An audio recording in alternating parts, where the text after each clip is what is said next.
विगत कुछ दिनों से कांग्रेस विपक्षी दल और खासकर राहुल गांधी जी पुनः झूठ और फरेब की राजनीति को इस देश में बढ़ाने का प्रयास कर रहे हैं।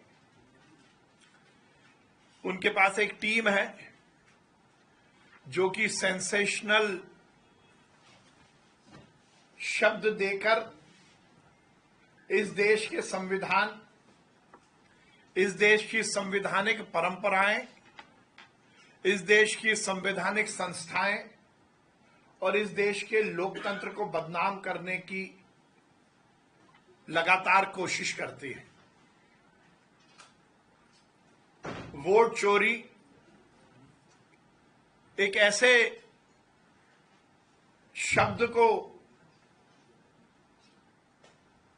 अपने वक्तव्य के माध्यम से उन्होंने जनता के बीच परोसा, जिसके कारण उनका जो प्रयास था कि पूरी दुनिया में हिंदुस्तान का लोकतंत्र और हिंदुस्तान की एक बहुत ही निष्पक्ष संवैधानिक संस्था बदनाम हो।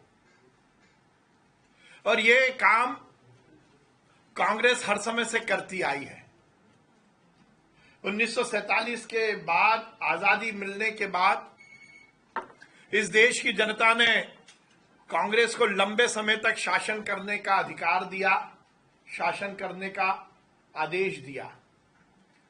पर यदि हम इतिहास के पन्नों में झांककर देखते हैं तो 1952 से लेकर लगातार जब जब नेहरू परिवार और कांग्रेस इस देश में सरकार में रही, उन्होंने गाहे बगाहे लोकतंत्र को बदनाम करने का और लोकतंत्र का दुरुपयोग करने का काम किया। 1952 में जब अंबेडकर साहब चुनाव लड़े थे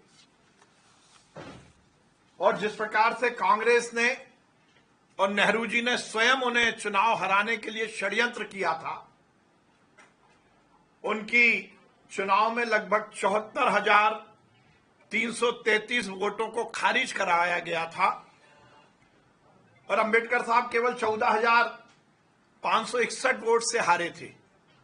इस बात को लेकर अंबेडकर साहब ने चुनावी पिटीशन भी दायर किया था और यह सिलसिला लगातार चलता रहा। 1952, 1957, आपातकाल के बाद हर समय कांग्रेस ने लोकतंत्र का दुरुपयोग करने का प्रयास किया।